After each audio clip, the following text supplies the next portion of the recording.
గుండె నిండా గుడిగంటలు మే 7 ఎపిసోడ్. బాలు శివను చూడడానికి ఆస్పత్రికి రానందుకు మీనా చాలా బాధపడుతుంది. ఇంటికి వెళ్ళాక బాలుతో అందరి ముందే అదే విషయం గురించి గొడవ పడుతుంది కూడా. నా తమ్ముడికి బాగోకపోతే చూడాల్సిన బాధ్యత మీకు లేదా అని. అయితే దాంతో ప్రభావతికి అనుమానం మొదలవుతుంది. బాలు తీరిపై ఆ శివగాడిని ఎన్ని అంటున్నా పట్టనట్లు ఉన్నాడేంటి బాలుగాడు, ఏదో జరిగింది అని మనసులో అనుకుంటుంది ప్రభావతి. మరోవైపు నేటి కథనంలో శివను బాలు కలవడం కీలకంగా మారింది. పార్వతమ్మ సుమతి మందుల కోసం వెళ్లిన సమయంలో బాలు శివను కలవడానికి వస్తాడు. ఈ క్రమంలోనే శివ రెచ్చిపోవడం, బావపై గౌరవం లేకుండా వాగడం అంతా మీనా బాలుల మధ్య దూరాన్ని సూచిస్తుంది. బాలు శివ దగ్గరికి వచ్చి చెయ్యి ఎలా ఉందిరా అంటాడు. మళ్ళీ ఏం విరగొట్టడానికి వచ్చారా అంటాడు కోపంగా. తప్పు చేసి విరగొట్టక ఏం చేస్తారు అంటాడు బాలు. నేనేం తప్పు చేశాను, నా ఫ్రెండ్ తరపున నిలబడ్డాను. మీరు మీ ఫ్రెండ్కి ఎలా సపోర్ట్గా నిలబడ్డారో అలానే నేను చేశాను అంతే అంటాడు కదా శివ. ఆ తప్పు కోసమే నేను కొట్టాను అనుకుంటున్నావా? నువ్వు నాకు కనిపించక ముందే నుంచే నేను నీకోసం వెతుకుతున్నా. నీకోసం ఇంటికి వస్తే కాలేజీకి వెళ్ళావన్నారు. కాలేజీకి వెళ్తే 3 నెలల నుంచి రావడం లేదన్నారు. ఏం చేస్తున్నావురా కాలేజీకి పోకుండా అంటాడు బాలు కోపంగా. దాన్ని బంక్ కొట్టడం అంటారు. అయినా మీరు చదువుకున్న వారైతే కదా తెలిసేది అంటాడు శివ వెటకారంగా. బాలుకి తిక్క కోపం వస్తుంది. కానీ అది తనను తాను సముదాయించుకుంటాడు. నువ్వు చేసిన దొంగతనానికి నిన్ను చంపాలా జైలుకు పంపాలా అంటూ వీడియోని చూపిస్తాడు బాలు. వీడియో చూసి షాక్ అయిన శివ, అది తప్పు అని నేను అనుకోవడం లేదు. అవును, దొంగతనమే చేశాను. మీ ఇంట్లో మీ అమ్మ మీ అన్న ఏమైనా మంచివాడా? 40 లక్షలు ఎత్తుకొని పోలేదా? ఆయన దొంగ కాడా అంటూ రెచ్చిపోతాడు.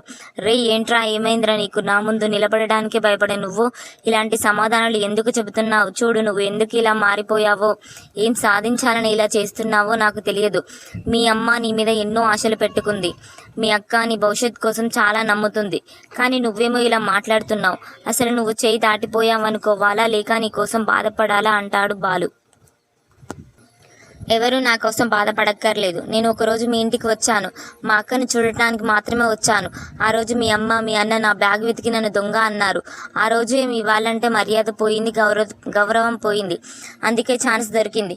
నన్ను దొంగ అన్న వాళ్ళే డబ్బు దొంగతనం చేశాను. అందుకే బాధ లేదు, భయం లేదు అంటాడు శివ కావాలనే రెచ్చిపోతూ. బాలు ఆవేశాన్ని ఆపుకుంటూ చెయ్యి ఎత్తి కొట్టబోతూ ఆగిపోతూ ఉంటాడు శివ మాటలకు. డబ్బు సంపాదించడమే నా ధ్యేయం. డబ్బు ఉంటే ఎవరికైనా విలువ. అందుకే ఇలా సంపాదించాలి అనుకుంటున్నాను అంటే శివ తెగేసి చెప్పినా కూడా బాలు కోపాన్ని ఆపుకొని కష్టపడి చదివి ఉద్యోగం తెచ్చుకొని, అంతేకాని ఇదేం పద్ధతి అంటూ నెమ్మదిగా నచ్చజెబుతాడు. వినకపోయేసరికి మీ ఇంట్లో తెలిస్తే అని బాలు మాట పూర్తి కాకుండానే చెప్పేస్తావా? చెప్పే, నాకేం భయం లేదు. కావాలంటే పోలీస్ కంప్లైంట్ ఇచ్చుకో ఆ వీడియోని చూపించి. నా గుణ వచ్చి నన్ను అరగంటలో విడిపిస్తాడు అంటూ రెచ్చిపోతాడు శివ. వాణ్ణి చూసి నీ పొగరు అంటూనే బాలు ఆవేశంగా పైకి లేస్తాడు కూడా. అయినా శివ భయపడడు. వీడియో చూపించి మారరా అని చెబుదామని వస్తే ఏంట్రా నువ్వు అని బాలు ఫైర్ అవుతుంటే, నువ్వెవడివి నాకు చెప్పడానికి? నువ్వేమైనా గొప్ప పనులు చేస్తున్నావా? తాగుతూ కొడుతూనే బతుకుతున్నావు కదా అంటూ చీప్ మాట్లాడతాడు.